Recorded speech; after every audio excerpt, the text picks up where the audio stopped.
What's up, everyone? Welcome to AMC Movie Talk for movie fans. I'm your host, Ashley Mova, and this is our daily show giving you all the latest news from the world of movies with insight into what it all means. Joining me as always is AMC's Editor-in-Chief, John Campea. Greetings, citations, everybody. I and my, I don't know if you can tell from the camera, my flaccid water bottle salute you. All the bottles of water in the most recent pack I just bought are all like... and I don't know why. I've never seen anything like it. Salutations. Yikes. And also joining us is the Associate Editor of AMC Movie News, Miss Amy Rose Eisenbach. Hey guys. Yikes indeed. What? Yikes. Whoa. Flaccid water bottle. Maybe you should check next time, I'm serious. Look at this. Maybe you should check for an erect bottle next time. Just saying. Gosh. Well, this past weekend, the new G.I. Joe Retaliation hit AMC theaters everywhere and became the second largest Easter weekend opening in box office history, taking in just over $51 million by the end of the weekend, coming in just behind Clash of the Titans, which made over $61 million on the same weekend back in 2010. With this success, it should come as no surprise that Paramount Pictures has greenlit a third G.I. Joe film. Producer Lorenzo Di Bonaventura said in an interview that he'd like to see more ninja story and mythology in the next one. John, are they jumping the gun on greenlighting a third G.I. Joe movie already? No, actually, I don't think they're jumping the gun. I mean, a movie opens with this kind of success. You got the star power of The Rock in there. And look, it's not a great movie, but I got to admit, I had fun watching it. It was kind of a fun film.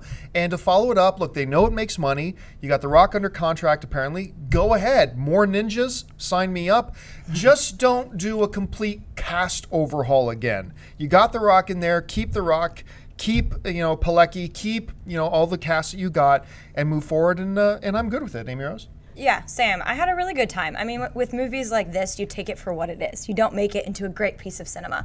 It was fun. It didn't take itself too seriously. It had good action. Adrian Pilecki is smoking hot. I thought it was a fun time, and, that is a lot of money for a movie like this, so I don't think it's jumping the gun. And the one other thing I should throw in here, though, speaking about G.I. Joe Retaliation, as much fun as I had with it, dear heavens, RZA that was so bad. The ancient ninja master. That was so bad. Look, Dennis, our production manager here, he said it himself, and I have to fully agree with him. He said, look, when you've got a cheesy, hokey movie like G.I. Joe, that's what's supposed to be, and you get something in it that's so bad that it pulls you out of even that reality. Yeah. I mean, I just don't have, look, all respect to RZA, but don't have him back as the ancient ninja master again, please. Yeah, please. I completely agree. I actually saw it with Dennis, and when that scene happened, I think I tilted my eyeglasses down, my 3D glasses. I was like, really? Did that just go down? Since Tron returned to the big screen back in 2010, fans have been dying to know if a third installment of the franchise would come back to AMC theaters. Well, according to director Joseph Kosinski, it very well could happen, and possibly soon. In a recent interview, when asked if he thinks it feels like a new Tron could get greenlit by Disney, Kosinski said the following: "Yeah, it absolutely does. I think I'm 2 weeks away from getting the draft. This is a story we've been working on since 2009, so that's 4 years now.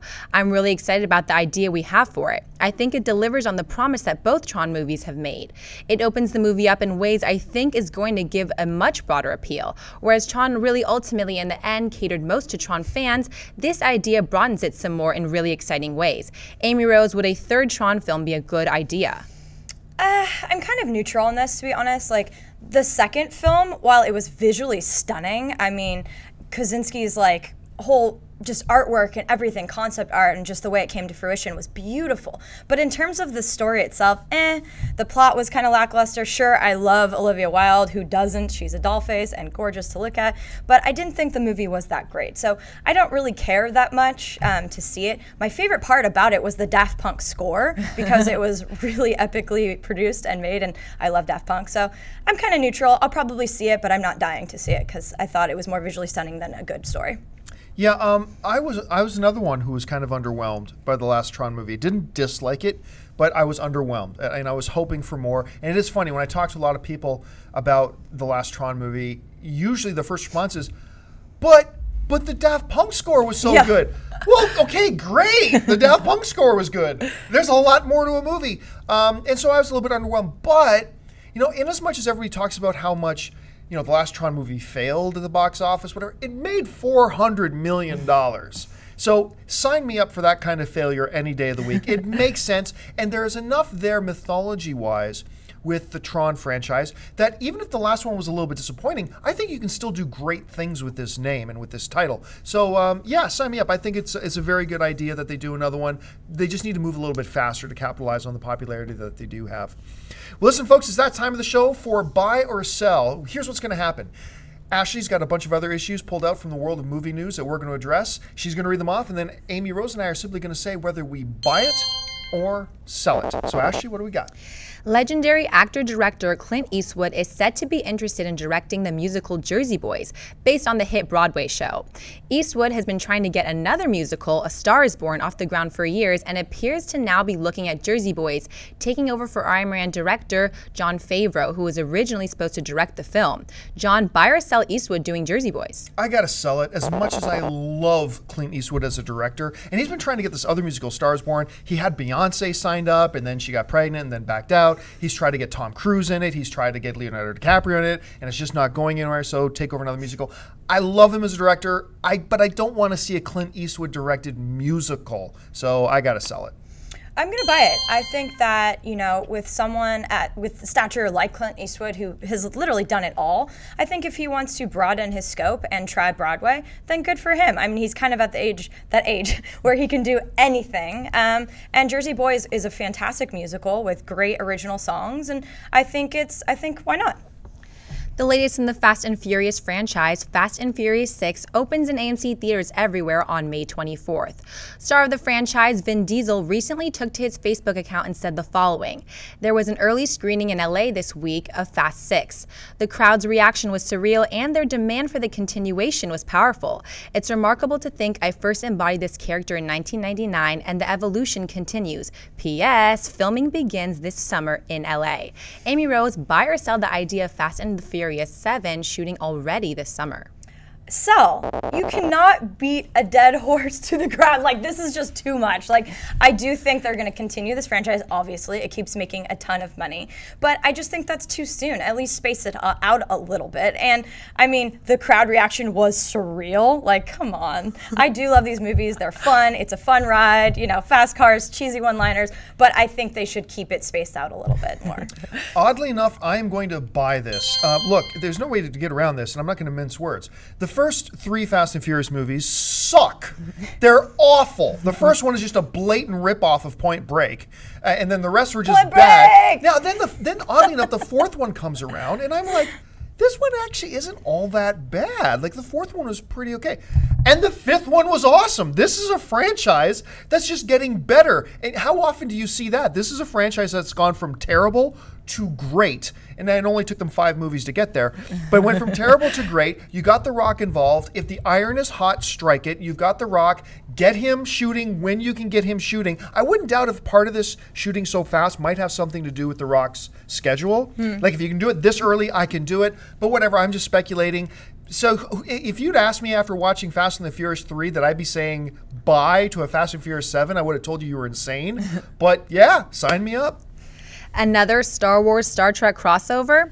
Star Trek director J.J. Abrams has already taken over the reins for the upcoming new Star Wars movie. And earlier today, actor George Takei, who played Sulu in the original Star Trek franchise, says he's now a part of Star Wars as well, saying the following on his Facebook page: "Friends, I am thrilled to announce that I'll be starring in the Star Wars reboot directed by J.J. Abrams. I'll be playing Master Seti Maru, a member of the Jedi High Council. The new film, entitled Star Wars Galactic Empire, is greenlit and will begin filming sometime early next year. It is truly a moment for the Star Alliance. Thanks to all my fans for the decades of support. John, buy or sell George Takei in Star Wars?" Well, I mean, obviously, you got to sell this because it's obviously an April Fool's from George Takei. I mean, last year, George put up on his Facebook that, hey, I've just signed on to star in a Star Trek spinoff called Star Trek Excelsior. Of course, his character Sulu becomes captain of the USS Excelsior, and I'm looking forward to doing blah, blah, blah. This is obviously a April Fool's joke from George. George is awesome, by the way. I could read this guy's Facebook post or I could just listen to him saying, "Oh my," like all day. Can you imagine him in the Jedi High Council and like Yoda says, "Oh, there's a great disturbance in the Force," and "Oh my," like that would be gold. But obviously, it's an April Fool's joke. Amy Rose? yes, obviously it's an April Fool's joke, but I'm gonna buy it because Sulu's the man and I want this to happen. So maybe if there's enough fan support on this amazing April Fool's joke, we can make it become real. But yes, obviously it's fake, but I love the idea. Back in 2010, Hot Tub Time Machine was a hit with a lot of comedy fans, and it was reported earlier this year that a Hot Tub Time Machine 2 would be on the way. Rob Corddry, Craig Robinson, and Clark Duke were set to reprise their roles in the sequel, but it didn't look like John Cusack would be joining this. In a recent interview this past weekend, Craig Robinson said it looked like they were going to start shooting the new movie in June, and it's possible that Cusack could still be returning. Amy Rose, buy or sell a Hot Tub Time Machine 2 without John Cusack? I'm gonna sell. I mean, I liked the first one. It was really funny and quirky and great, but this is an ensemble movie. You need the original cast members. I'm definitely a purist in the sense that if you're gonna do a film, if it's one of the main characters, it does not work. Like The Hangover, for example, would not work without Alan, would not work with the characters. I think if it's an ensemble movie like this, you need all or you shouldn't do it. I am actually going to buy this. I actually loved Hot Tub Time Machine. It was one of my favorite comedies that year. But an interesting analogy, I'm really interested that you brought up Hangover. Because, yeah, you couldn't do it without Alan. No. But could you do it without the fourth guy, the groom from the first Doug? one? You don't even know his name? Yeah, no. Come on, Doug. So come on. Yeah, you could do it without him. I want him there, but yeah, you can do it. John Cusack's character was the main crux of the plot in the first one, but really when you sit back and look at it, at all the comedy bits that really happened, it was with the other three guys. I love John Cusack. I want John Cusack in this movie, but if they say he's not there, I'm still on board for Hot Tub Time Machine 2, so yeah, I gotta make it a buy. All right, folks, well, we've come to that part of the show for the mailbag. Listen, if you've got a topic or a question that you would like us to address live on the show, you can email us anytime at amcmovietalk@gmail.com. We get like 50 to 100 emails every single day, so we can't get to all of them, but we do pick out a few each day. Ashley's got a few pulled out of the mailbag, so Ashley, what do we got? Dustin B. writes, love the show. I'll get right to the point. In First Class, Professor X is made handicapped in 1962, but in a previous X-Men movie, he was walking when he visited Jean in the mid-70s with Magneto. There are many more errors like this in the movies, but too many to name in one email. Will any of these questions be answered in the next Wolverine or Days of Future Past? No. No, this is one of those situations where there's, first of all, great catch, by the way, about the timeline there. Oh, awesome catch. This is one of those situations because, look, you've switched, you've had reboots, you've had different directors coming in, you've had all this mess of stuff. This is just one of those situations where the filmmakers are basically, before the opening credits, you know, the filmmakers are going to come on screen and say, folks, just go with us on this. Just go with us. Just close your mind off and just go with us. There are going to be errors. There have been errors, and there are going to be more. And they're not going to worry about it. They're just going to say, "Look, this is where we're at. Just come along with us for the ride." At least that's what I think they're going to do. Yeah, I think you're right. And excellent catch. I mean, those kind of liberties are very amusing because they know they're going to piss some fans off. But on the other hand, it's like most are not as, I don't know, knowledgeable as you are and wouldn't necessarily make those little catches. So, I mean, love X-Men. I think both of those movies are going to be great, but I do think we can expect some other small, hopefully, liberties to be taken just to make sure the story is cohesive for the big screen. Well, this next question is about Ant-Man and is a video question from Dan Allen. Woo! Let's take a look-see. I was just wondering, with the latest group of Avengers movies coming out, Iron Man, Thor, Captain America, and Guardians of the Galaxy, and an Ant-Man movie, are Marvel Entertainment and Disney going to try to tie Hank Pym and Janet Van Dyne into the Avengers, or is this just a separate Ant-Man movie not affiliated with the Avengers at all? Thanks a lot, Dan. And before I get to answering your question, listen, folks, if you'd like to send us a video question, by all means, record yourself on YouTube. It's the easiest way, and then send us a link to it so we can use your question on air. Just make sure to keep it to about 30 seconds or less, okay? A bunch of you guys sent in videos that were like 3 to 5 minutes long. We can't use those, so about 30 seconds or less. So to your question, Dan, I think that what they are going to do with Ant-Man is what I have always believed they should do with Justice League. Ant-Man is the type of character that I think needs some push before you give him his solo film. And I believe, once again, I have nothing to back this with, but I believe they're going to use Avengers 2 to be that initial push, to introduce characters to Henry Pym, to Ant-Man, use that movie to build his popularity a bit, to get people looking forward to the Solo movie, so that when the Solo movie comes out, he's already got some momentum. Now, I've been saying for a long time, I believe this is what they should do with Justice League. Like, a lot of people saying, well, they need to do Batman first, they need to do a Flash movie first, they need to do, you know, an Aquaman movie first. And I'm like, no, baloney.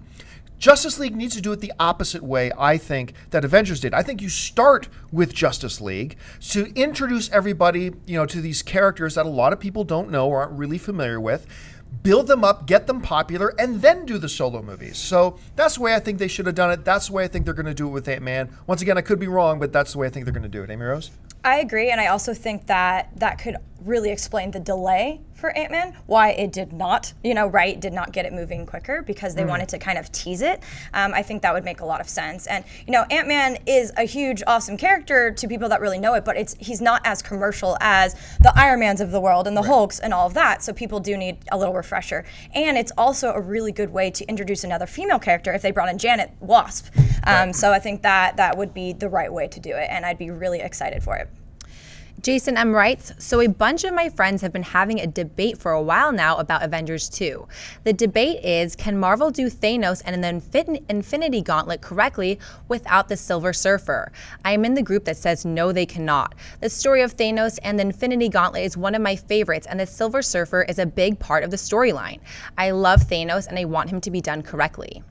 First of all, thanks so much for the question, Jason, but I want to bring up that I think this is where fans of original source material sometimes make the mistake that unless they do it in the movie exactly the way they do it in the source material, then they're not doing it right.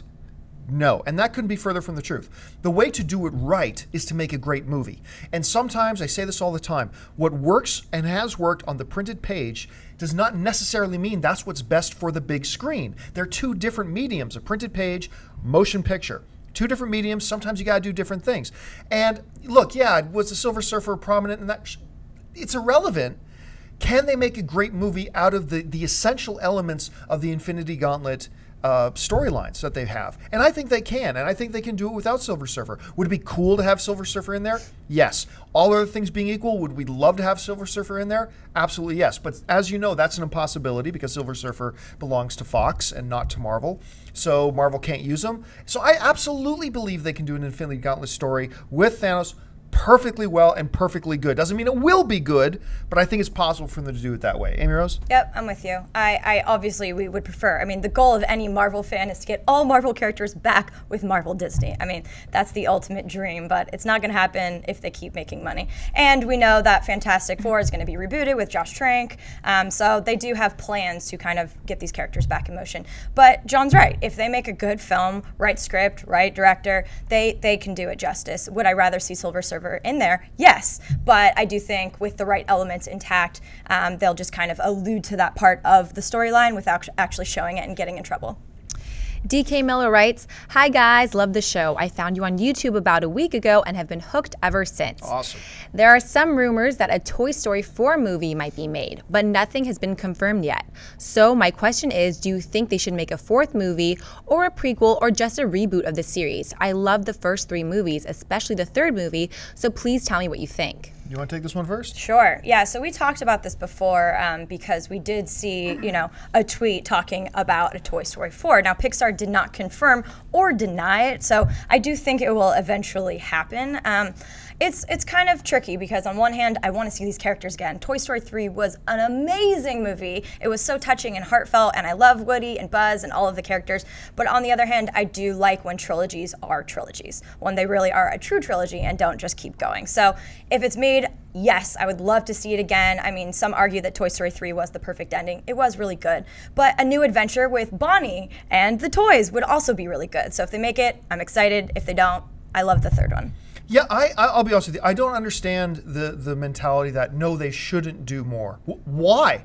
What in the original three Toy Story movies at all suggests you, makes you go, nah, I wouldn't be interested in seeing another one. Look, it sounds weird to say about it in terms of a CGI movie, but the Toy Story films are one of the best trilogies in film history. It's amazing. I mean, all of them are ranked like 98% or higher on Rotten Tomatoes. Now, yes, I have heard the argument, like Amy Rose has heard the argument, well, Toy Story 3 ended perfectly. Well, you know what? People said the same thing about the first Toy Story film, that it ended perfectly. It wrapped everything up.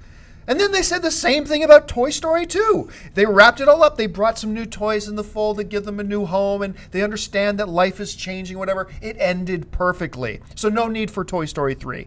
But they gave us Toy Story 3, and now we're all saying again, oh, it was the perfect ending. Just leave it alone. Look, I am so glad they didn't just leave it alone after the first one. I am so glad they didn't just leave it alone after the second one. You know what? They've never made a mistake with this franchise. I love these characters. I want to see more of them. And the fact of the matter is, as they keep releasing these little shorts, we're eating them up. So absolutely do another one, because I want to visit these characters again. I want to see what life is now like after Andy. I think there are more adults kind of themes that they can cover now as they even get older as toys. I think there's a lot of stuff they could touch on and do, and I would love it to see another Toy Story.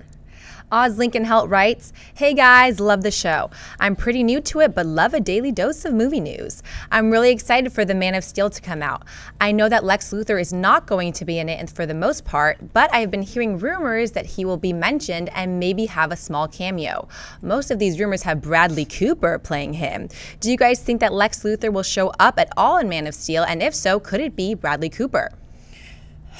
Bradley Cooper as Lex Luthor. That's interesting. I do think he has really good acting chops, and I'm sure he could pull it off, but I don't know. That's definitely would not be my first choice. And I know that John loved Superman Returns. I did not love it, but I did not think it was a colossal failure. And Kevin Spacey is one of the best actors out there, but his Lex Luthor was kind of comical and not really the way he's supposed to be. So I really would like to see, Superman's arch nemesis shown the right way, even if it is just a cameo. But I don't know if Bradley Cooper's the man to do it. But if he did it, I'm sure he'd pull it off. So. Yeah, I mean, whether or not it would be Bradley Cooper to me is like the secondary issue. Yeah. Hey, I'd be perfectly happy if Bradley Cooper, who's a great actor, played Lex. To me, the bigger question is, do we see a Lex Luthor in Man of Steel?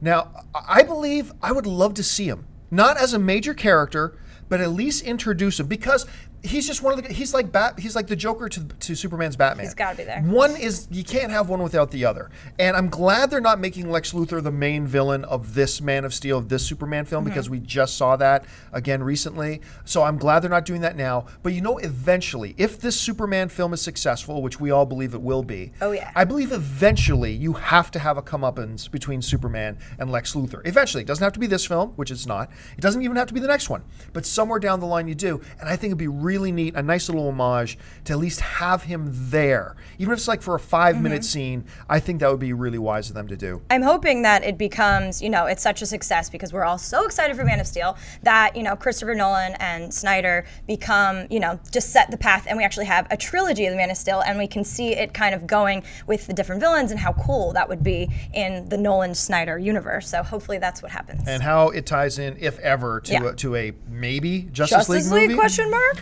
All right, folks, so listen, we've run out of time. Thanks so much for joining us. Listen, while I've got you, before you do anything else, take a second and click that subscribe button. Become a subscriber to our AMC YouTube channel. It's absolutely free, and it'll keep you up to date on everything going on in the world of movie news and, of course, our daily AMC Movie Talk show. Follow us on Twitter at twitter.com/AMC Theaters. Like us on Facebook at facebook.com/AMC Theaters. And go on out and see a movie tonight. Head on over to www.amctheaters.com for all of your theater and showtime and movie ticket information. And listen, if you want an audio-only version of this episode, look into the description of this video and you'll find links to our iTunes and our Stitcher radio podcast so you can listen to us on the way to work. I want to thank, as always, our lovely host, Miss Ashley Mova. Thanks, guys. Of course, our AMC Associate Editor of Movie News, Miss Amy Rose Eisenbach. Thank you, guys. And thank you most of all to you guys. Listen, the most important part of this show is not what we have to say, it's what you have to say. Make sure you jump down to the comment section below and leave your thoughts on any or all of the topics that we discuss here today. Once again, thanks so much for joining us. My name's John Campion. Until tomorrow, bye-bye.